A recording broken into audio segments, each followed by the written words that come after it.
ይኸውላችሁ የተከበራችሁ ምክር ቤት አባላት አሰብ ላይ የኢትዮጵያ መንግስት ፖርት ገነባ፣ ኤርፖርት ገነባ፣ መንገድ ገነባ፣ ሪፋይነሪ ገነባ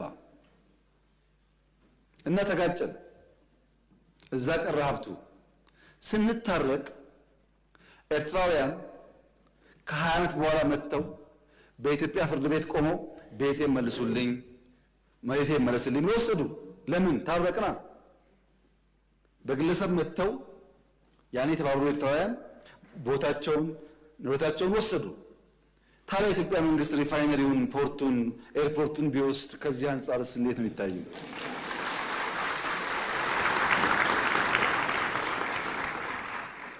እኛ ስጡን ብቻ አላልንም።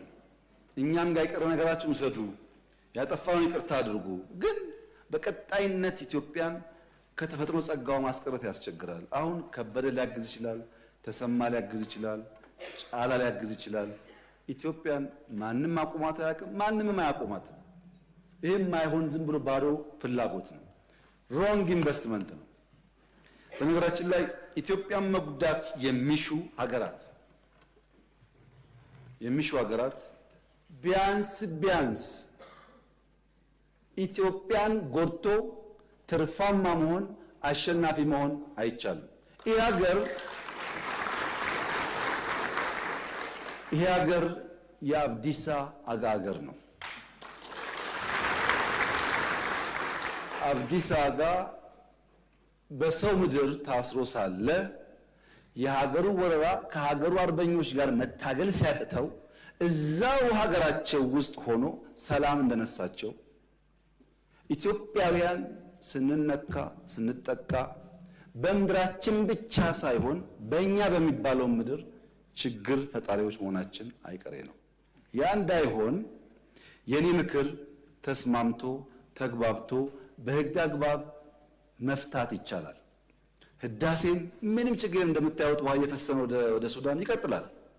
እኛ ወደ ሱዳን የሚሄደውን ውሃ የማቆም ፍላጎትም የለንም፣ አናረግም፣ አንፈልግም። ሱዳን ወንድሞቻችን ይገባቸዋል፣ የሚገባቸውን ሼር ይውሰዱ። ሌሎችም እንደዚሁ ለኛ የሚገባንን በሆነ ምክንያት ዛሬ መከልከል ቢታሰብ በቀጣይነት ማስቀረት ስለማይቻል ወደማያስፈልግ ነገር ሳይገባ በሰላም በድርድር መጨረስ ተገቢ ነው ብዬ አምናለሁ። ዓለም እንዴት ያምናል? እስካሁን ከቀኝ ከግራ ከፊት ከታች ብዙዎቹን አናግሬያለሁ። በአንዳፍ ይገባቸዋል፣ ተገቢ ጥያቄ ነው። ነገር ግን በጦርነት መሆን የለበትም።